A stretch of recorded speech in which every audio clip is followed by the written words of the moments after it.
Support comes from the Missouri Forest Products Association, saluting Earth Day on April 22nd with an ongoing commitment to help offset carbon emissions with sustainable harvesting of Missouri forests.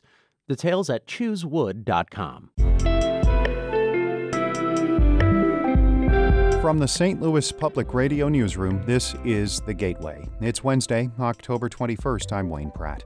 Missouri Democrats are setting their sights this election on a place that was out of reach for decades, West St. Louis County. Having people look at a progressive agenda as no longer a far left swing, right? That it can be more moderate. In just a few minutes, St. Louis Public Radio's Jason Rosenbaum examines how Democratic energy in the suburbs could affect key contests November 3rd.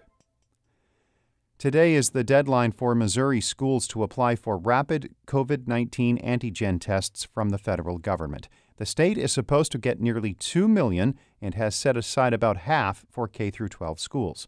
Education Department spokeswoman Mallory McGowan says the tests provide results in about 15 minutes and are designed to assess symptomatic individuals. This is not a situation where we're talking about sentinel testing among employees or students, or a situation where you would test out of quarantine. The tests could be helpful as cold and flu season begins. If a school nurse can rule out coronavirus, a sick student's classmates will not have to quarantine. 2 more regions of Illinois are being put under tighter restrictions by the state in an effort to help slow the spread of the virus. As Hannah Meisel reports, Governor J.B. Pritzker is defending the decision to shut down indoor bar and restaurant service. Nearly 1/3 of Illinois' 102 counties will be living under mitigations from the Illinois Department of Public Health by the end of the week. Those mitigations include shutting down bar and restaurant service indoors, something more easily done in the summer months when temps were more ideal for outdoor dining. But Pritzker pushed back on his critics this week, citing data on where COVID-19 is spread most often. I mean, we're literally talking about piles of these studies that show that bars and restaurants are spreading locations, significant spreading locations. Just this week, 4 counties in the Chicagoland area and 20 counties in southern Illinois triggered mitigations. Regions are in danger when their COVID test positivity rate rises above 8% for 3 consecutive days. I'm Hannah Meisel.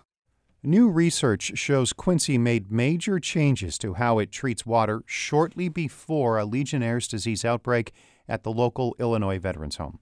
That outbreak 5 years ago killed 12 and sickened dozens more. St. Louis Public Radio's Shayla Farzan reports. In late 2014, before the Legionnaire's outbreak, the Quincy water treatment plant switched to a different disinfectant while updating its facilities. Afterwards, the concentration of disinfectant in Quincy's water dropped by half, according to public records obtained by researchers at Virginia Tech. Water researcher William Rhodes says that may have allowed Legionella bacteria to grow. This seemingly minor change that never violated the law was really something that we think negatively impacted the water quality. This could explain why 4 Quincy residents with no connection to the Veterans Home contracted Legionnaire's disease that year, says Rhodes. The water treatment plant has since switched back to the original disinfectant. I'm Shayla Farzan, St. Louis Public Radio. Boeing has received a $30 million contract from the U.S. Navy for advanced missile technologies in St. Louis. The company will work with the Navy's Air Warfare Center Weapons Division to co-develop what it calls the Supersonic Propulsion-Enabled Advanced Ramjet Flight Demonstrator. Boeing says it will help make carrier air-wing strike fighters more lethal against threats in the next decade. Boeing and the Navy plan to fly the demonstrator in late 2022.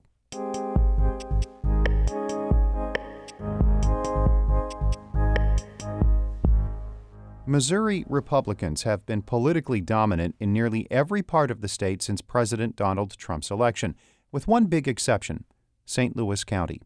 Trump's policies and tone appear to have energized county residents like never before.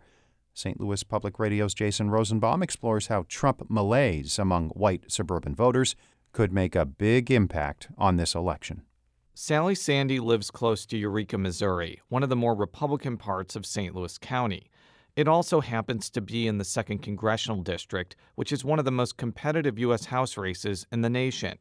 While Sandy doesn't believe Eureka is becoming a Democratic haven, she has noticed that a lot more people in and around there are getting energized and organized ahead of the November 3rd election. Immediately after Trump's election, I felt like I was alone in a sea of fish that were not like me.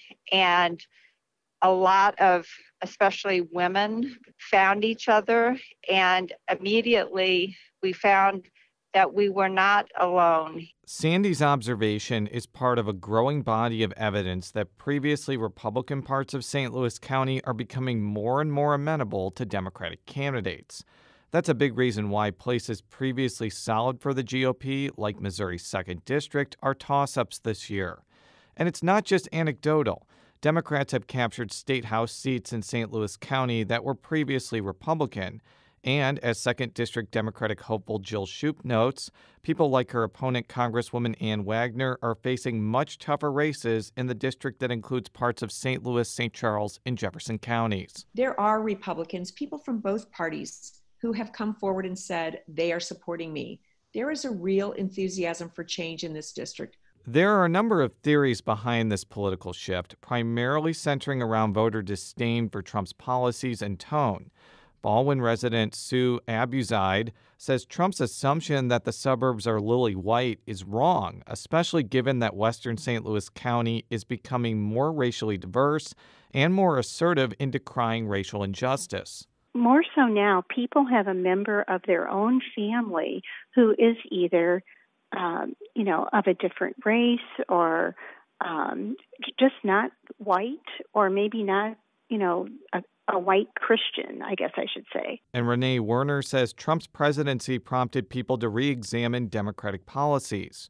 Werner lives in Kirkwood, which previously was Republican-leaning but is now considered a Democratic stronghold during the era of Trump. Having people look at a progressive agenda of no longer a far left swing, right? That it can be more moderate. For her part, Wagner, the Republican incumbent in the 2nd District, is trying to emphasize that she and Trump are not one and the same. We have a extreme difference, certainly in tenor, in tone, in tweet storms. But Wagner takes issue with the belief that people in the 2nd District are warming to Democratic ideas. I do believe that his policies, many and most of his policies, have been very, very sound for the United States of America. State Senator Andrew Koenig is a Manchester Republican who is running for re-election against Democratic State Representative Deb Lavender.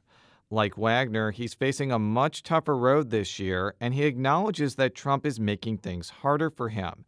But he also says that when he goes door to door, he's finding people are still with him on the issues. The two issues that I would say most constituents are talking about is that's law and order, and we're on the right side of that issue. I'm the only one endorsed by the Fraternal Order of Police. And then the other issue is taxes. People do not want to be overtaxed. But Lavender says that people in the 15th District, which includes places like Baldwin, Manchester, and Kirkwood, are becoming more adept at spotting differences between candidates on issues like healthcare, abortion rights, and environmental policy. That's one of the reasons why she feels she's been able to gain traction in a place that wasn't competitive 4 years ago. I think Trump's presidency has been part of what has been changing this, and more so because it has pointed out the differences in people in the suburbs and what they're looking for. West St. Louis County resident Susan Moore says she's heartened that a more competitive political atmosphere prompted better voter engagement. She's also hoping for more civility in the future. We went through a Democratic era and we've gone through a Republican era, and we'll be fluid, I think. And I think that's the beauty of living in our country. I think the thing that's missing is respect for other opinions and listening to other people and what they have to say. Political observers from around the country will be watching whether some St. Louis suburbs will reject Republicans or keep them in office. I'm Jason Rosenbaum, St. Louis Public Radio. Our Fred Ehrlich edited that report. Shula Newman is the executive editor of St. Louis Public Radio. Music by Ryan McNeely of Adult Fur. I'm Wayne Pratt. From the St. Louis Public Radio Newsroom, this has been The Gateway.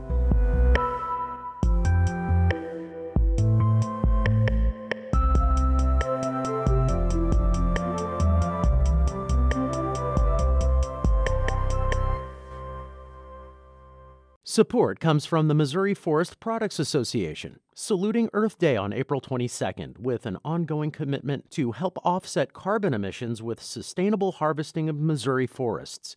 Details at choosewood.com.